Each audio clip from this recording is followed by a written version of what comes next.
What's up, guys? How you doing? This is Micah Dobbins, host of the Micah Dobbins Show, powered by Mitzfitzofmedia. We are back again, and I have the dynamic duo, the awesome guests, both Jay and Rasha. We spoke last week, and now we're hitting them again with another post. Make sure you guys like, share, subscribe, and stay tuned in right now.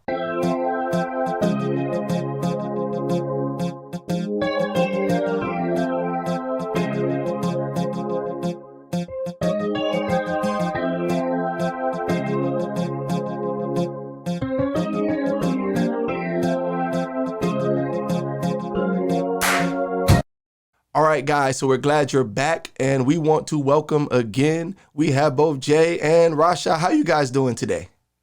Hey, Micah. Good. How's it going? All right. Man, I'm so glad you guys took the time out your busy schedule to come for a second show, because you guys had a lot of great information in the last one, and I know that everybody who watched it appreciated it and wanted to get in on this as well. So welcome back. We're glad to have you guys back again. Well, thanks for having us once again, definitely. No problem. We're definitely going to do something. We're going to have a reoccurring show before long. Keep this up. All right. So I wanted to ask you guys, because we talked about major movements, logistics, but now we're talking about major deal investments. With all of the responsibilities of the first business, how did you guys find time to start a second and then like a third? Because I found out you also have a YouTube channel, right? So tell me a little bit about these things. Yeah, we do. Yeah, with major deal investments, which is what we'll be talking about today, this is dealing with real estate. All right. And that's something that we've had a passion for years, with real estate. But I say we had the wrong mindset, maybe not the wrong mindset, but we had a limited mindset. Okay. Because we were just thinking about strictly just getting rental portfolio, right. What they consider buy and hold. You buy a home, maybe you fix it up or whatever, you hold it, you rent it out. And so we were not privy to the information that we have now, actually. So we decided to go ahead and jump in, because with our other business, with Major Movement Logistics, we've been doing that, and everything has been, going well with that business. And then it gave us the freedom, the time, and flexibility, like we said before, to do so many different things. And we had time to invest, and we had the money to invest, and we wanted to put that back into, ourselves, and invest into ourselves and invest into the real estate. Yes. And we figured, what better time than now? So that's how we kind of jumped into the investment round. Okay. Yes. And if you guys could just give me a little insight, because like I said, I found out about, of course you have a channel also. That's exciting. So share a little bit about that also, if you don't mind. Sure. So our YouTube channel is She Said, He Said. It's just basically, Jay and I going back and forth on issues, sharing our views, our point of views. It's kind of like from a woman and a man's perspective. We touched on a lot of relationship topics, but we also talk about different things, because recently we did also start sharing about our businesses, just to help, our subscribers or anybody that sees the video, want to just be that encouragement to people that, if you're thinking about starting a business, go ahead and do it. Yes. So that's what our channel really discusses. We have a lot of fun doing it. Oh man, see, that's outstanding. What I love about this is that, like I mentioned, even with all of the responsibilities and things you have, that first business was able to give you the freedom to start a second, and then even to do the channel. So a lot of people get online and they're like, well, you got to have multiple streams of income. And when they say that, people are kind of confused, like a deer in the headlight, like, multiple streams, is that impossible? Like, I thought I just work my job and retire one day. No. You can have that same ambition and goal and dream in life now. And you guys stepped out on faith by starting one business. As Jay stated, the business was able to be lucrative enough to give you the freedom and the time that you want. And rather than go out and just start riding like mega yachts and chilling somewhere, you said, wait a minute, we can go ahead and invest in this, and we can invest in that, and we're going to have even more. You know what I mean? So kudos to both of you for that. And what advice would you have, though, I guess, when it comes to time management? Because that's a lot of hats. I definitely want to do a follow-up show about She Said, He Said. So all you guys watching, we're plugging that in now. Be sure that you subscribe to that channel and check it out, because I want to hear about the relationship topic. We can give some people some help. But I know today we're talking about major deal investments. What advice could you give, I guess, to help people who may struggle with their time management like that? Because that's a lot of attention for multiple industries. Yeah, I would say definitely you have to start with a schedule, and you have to be, disciplined enough to stick to the schedule. Jay and I have had to alter our schedule many times because it's like, okay, we have to be productive in these hours that the kids are in school, or what I mean, or when we have that time that needs to be focused on the business. So it's like, okay, we get up at this time. We even got it down to eat breakfast during this time. We concentrate on phone calls for this period of time, whatever else it may include. So I would say definitely have a schedule, stick to it. If you find that you have to, alter it, adjust it, do that, because you do want to be productive in the time that you have to be productive and not just kind of twiddling your thumbs. And even if you don't stick to the schedule a day or two, just get right back on it. So scheduling is very important.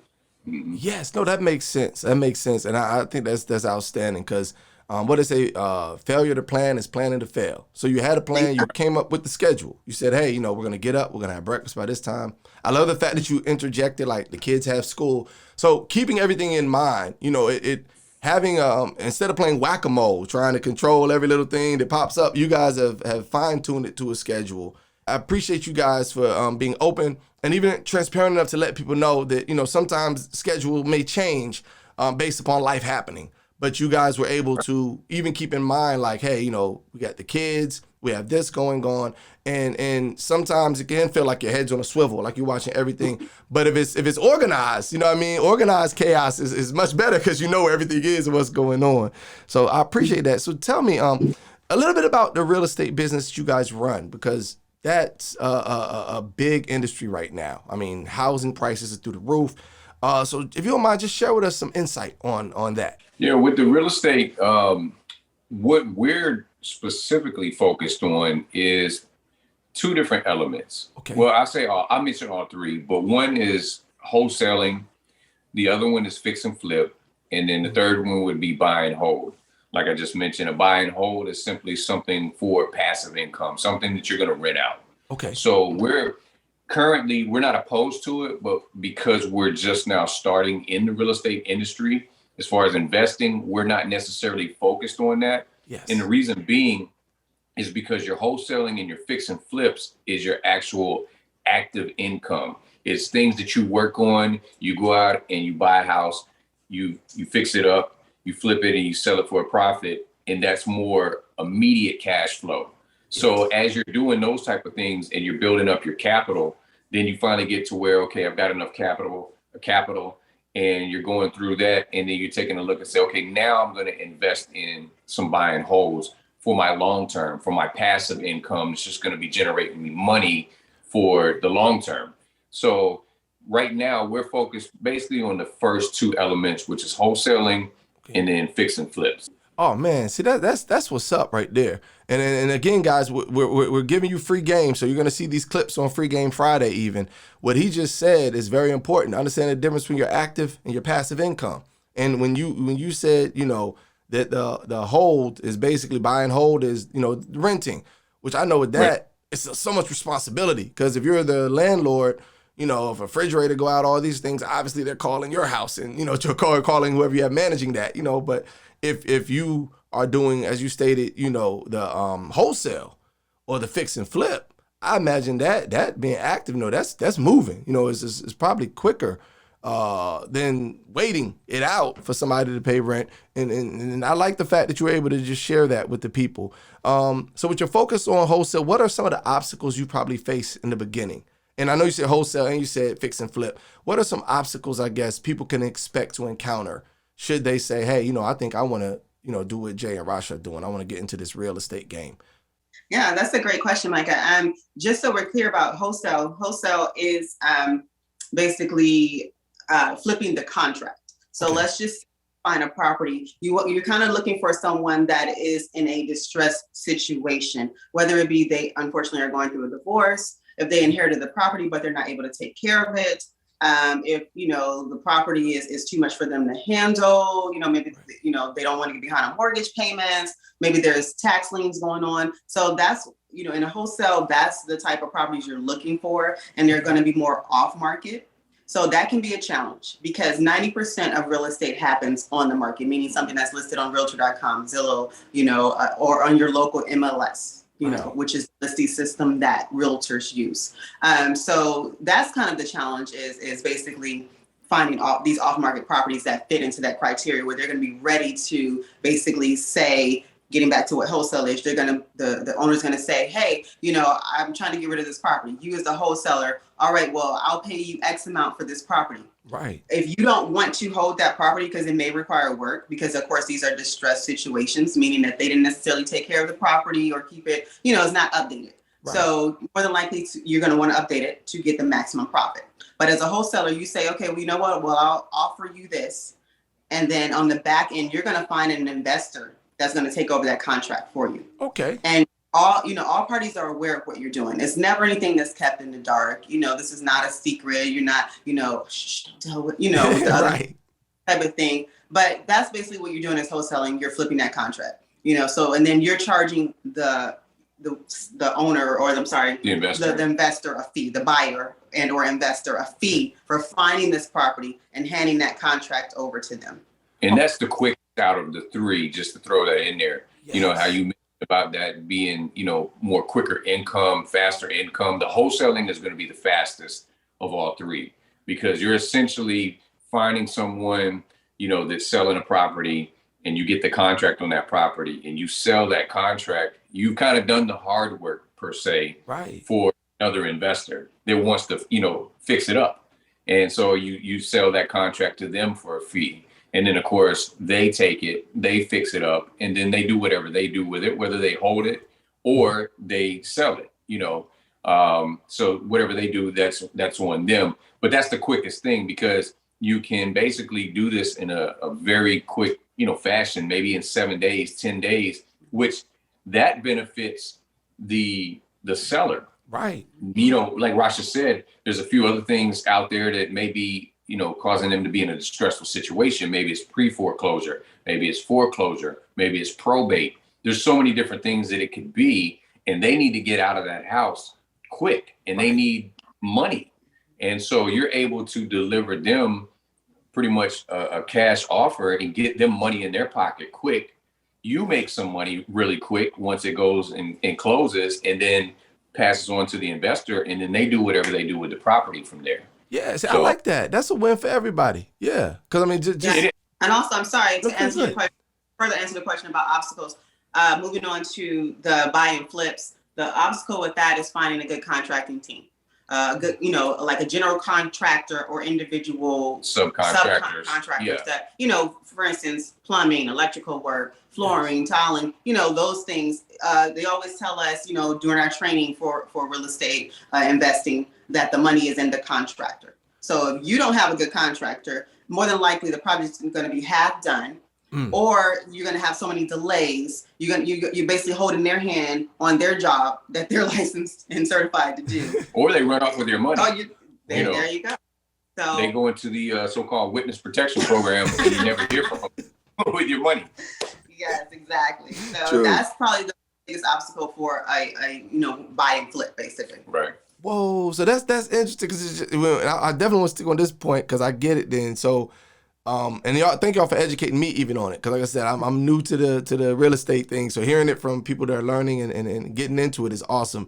So the first step with the wholesale, I might be off. Let me know. I'm thinking like I would have to start paying attention to the obituaries, obviously. Like if I see like the obituaries in the paper, somebody dies, like, hey, that guy was kind of old. He probably had that house for a while. I know that sounds not to be predatory. I'm just saying. I'd be like, let me start hitting them up. Or I would either hang out at the courthouse and just wait for them to post, the liens and stuff, and say, hey, these properties may, okay, let me see if I can help these people help themselves. I mean, I don't know. That could be off there. Cold calls, I'm assuming, would be part of that business. I'm just from hearing it. I don't fully understand it totally myself because I haven't done it. But just from what I'm hearing from you guys, those would be some kind of leads I would try to do, but I need to go take a course. But I'll just say that would be a thought process. Yeah, marketing. I mean, you hit it on the head there. You got to do marketing. Okay. The main two things when you're starting in this business, you've got to do marketing, and you got to do what's the other word I'm looking for? I'm not sure. Marketing. My mind went blank there. That's all good. It'll come back. Cold calls? Okay. Yeah, it'll come back.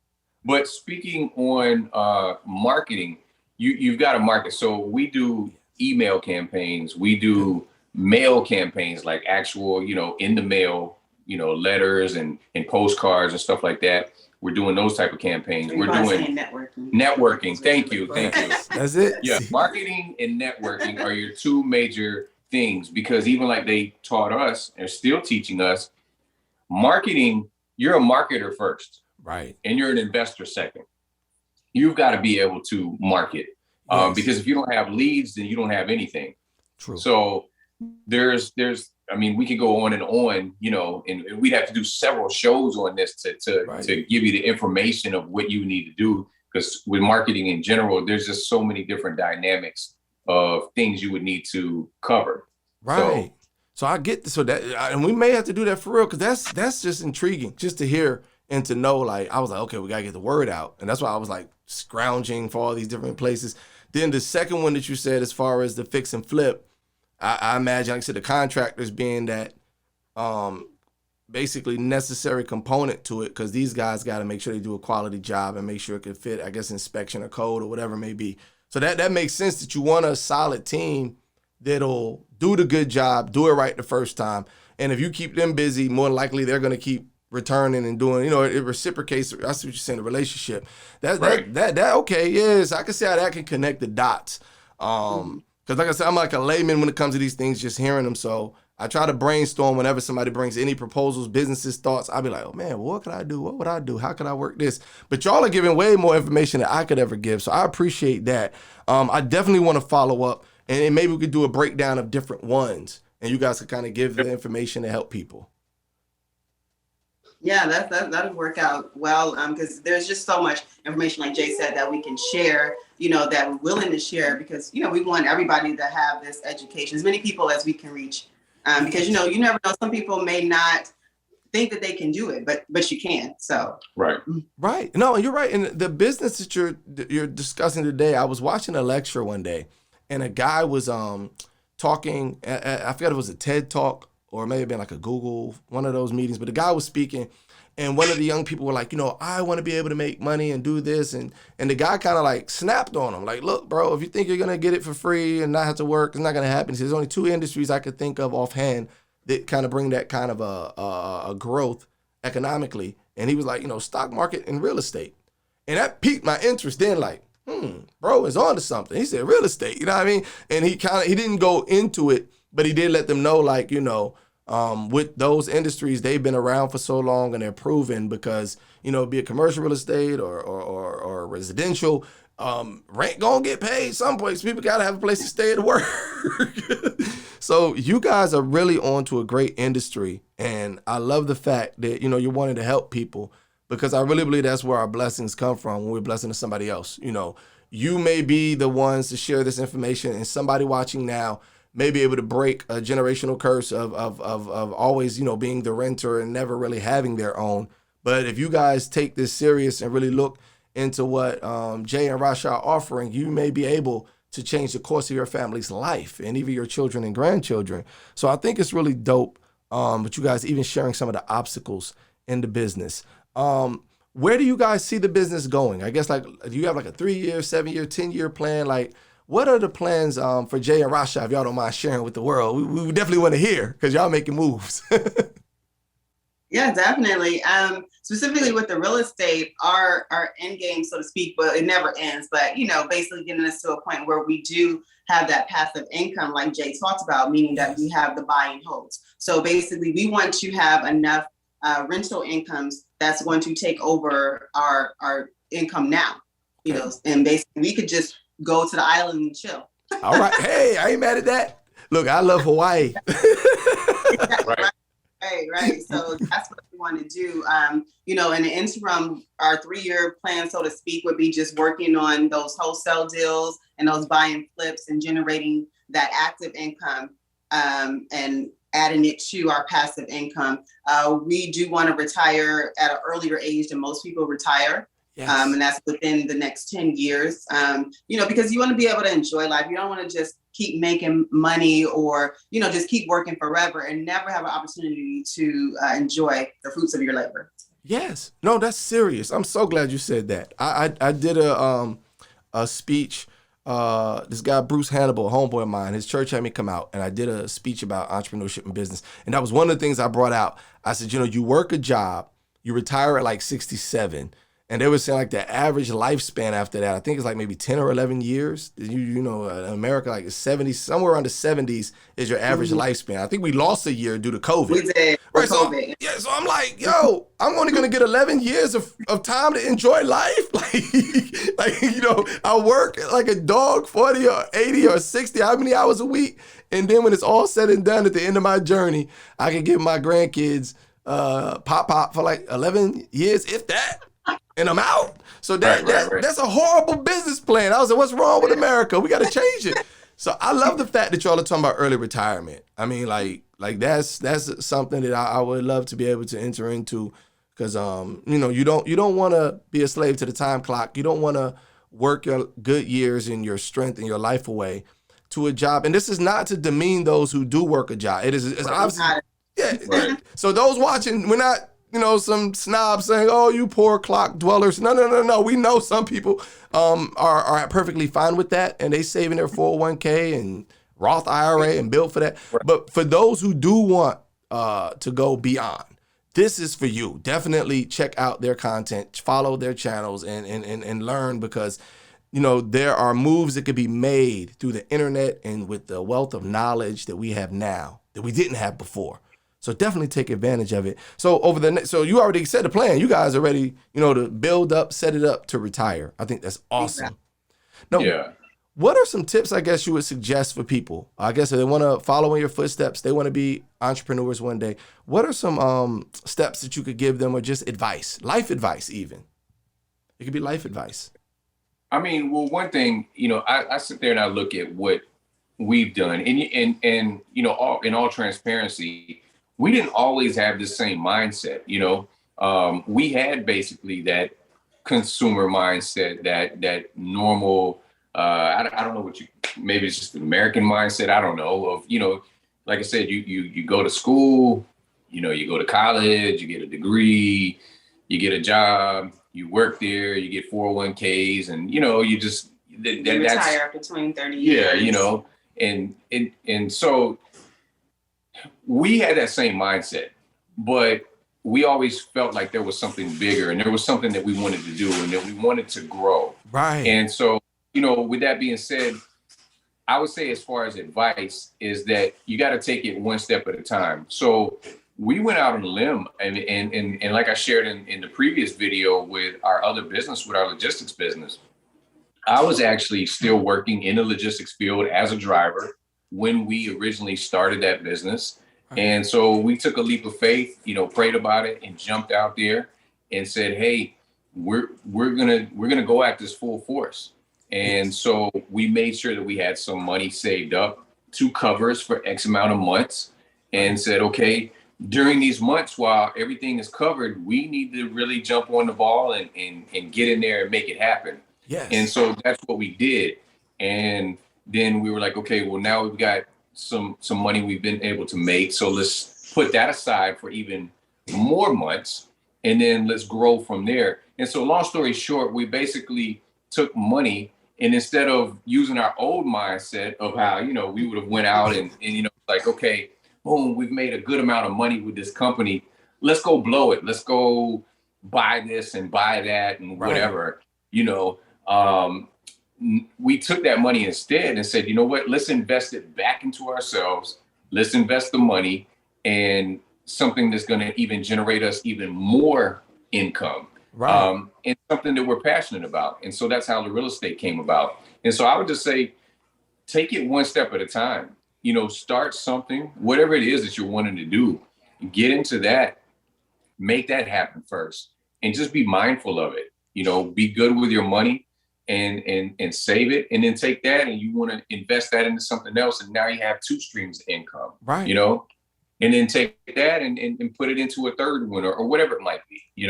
Yes. So that's what I would say, and that's where we've been at. With the YouTube channel, with the two businesses that we have. I mean, we virtually have, I guess 3 streams of income. Yes. And that is a lot to juggle, you know. And I think, what do they say? Like, have 7 streams of income, you know? But, right. But you know, I mean.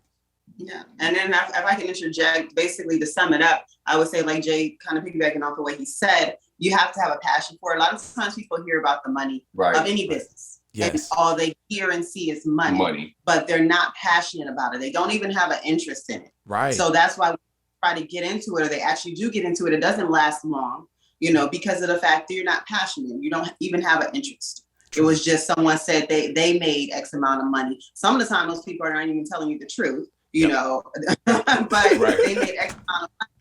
And then it's like, oh, wait a minute, you know, you're just kind of following the carrot. So even if it is the truth, like you said. Yeah, even if it is the truth. They say, oh man, I made $1 million, you know, changing light bulbs on the top of 200-foot towers. Right. Oh, I can do that. Yeah. Sign me up. And you don't even like heights. You scared of heights. You scared to get 6 feet off the ground. You know? Right. I'm not doing that. But, you know, so my point is just find something that you are at least interested in, because you know, we can't always start off with our passion. Sometimes you have to work what you're interested in and lead to those passions, but either interested and or passionate about. Devise a plan, stick to that plan, change the plan if need be, but always with forward progress. You know, don't let distractions, don't let discouragement stop you from achieving that, because you are going to come up against roadblocks. People think that it's easy to be an entrepreneur, to start something. It's not. We're here to tell you that. Don't be fooled by, you know, someone else's life, because a lot of times you don't know their story behind the scenes, and people sometimes compare themselves so much to other people, but you're looking at where they're at today, but you didn't see what they went through yesterday and the day before. True. So look at you, compare you to you every day, make some type of progress, whether small or big. And that would be my advice, is to keep going after you do all that. No, that is outstanding. That is awesome advice from both of you, because the wisdom in that, and I'm hoping people are paying attention or even taking notes. There's so much that you covered in that, answering that question. I mean, the whether you find something that you're passionate about versus just chasing that dangling carrot, wanting to get money. Jay brought out a brilliant point about, you know, you're afraid of heights, but you want to go climb up there and do the light bulb. No, these things are real. I remember somebody telling me they had went to, I think, medical school. And as they started to go through it, it came to a point where they wanted them to deal with human waste. And they were like, whoa, like I wasn't ready for that. And I think they left after that. I have a family member that went for, I think, to be like a dental assistant. I wanted to work with people in teeth, and realized I don't like blood, but they pay good, but I don't like blood. You know what I mean? So like when you're hearing of the money, it's like, hey, this is great. And then it's like, I don't like cold calling. Well, you don't need to do this business then. You better find something else to do with your time, you know? No, that is awesome, though. I'm so glad. I mean, you guys, this has been great. Those tips are going to no doubt help many people. And I want everybody who's watching to be sure to, like I mentioned earlier, visit their website. Go to www.majordealinvestments.com. Be sure that you're reaching out. If you're into the logistics, which was a prior show, you need to visit the Major Movement Logistics webpage. If you want to hear about the relationship advice, because they do have a YouTube channel, and we're going to bring them back to discuss in detail, because the YouTube channel is also on fire. We want you guys to know about She Said, He Said, while they talk about relationship topics and things.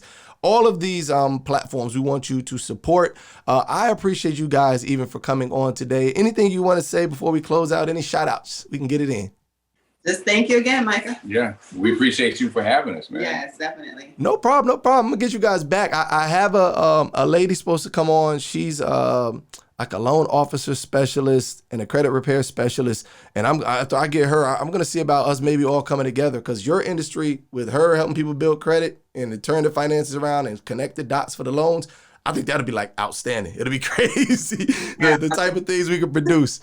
All right. Well, I appreciate you guys. And thank you, everyone, for watching. Again, please visit my website as well, www.themicahdobbinsshow.com. We're going to be giving out more information. You're going to see a lot of clips on Free Game Fridays. And I'm going to follow up with Jay and Rasha about possibly coming together, and we can even go into more details. If you guys are even interested, like I said, visit their page, like, share, subscribe, leave a comment in the comment section so that we know that you're interested in these things. And this can grow, guys. If this is what you want to know, they're giving the info. I'm willing to try to bring it to the platform. Let's do it.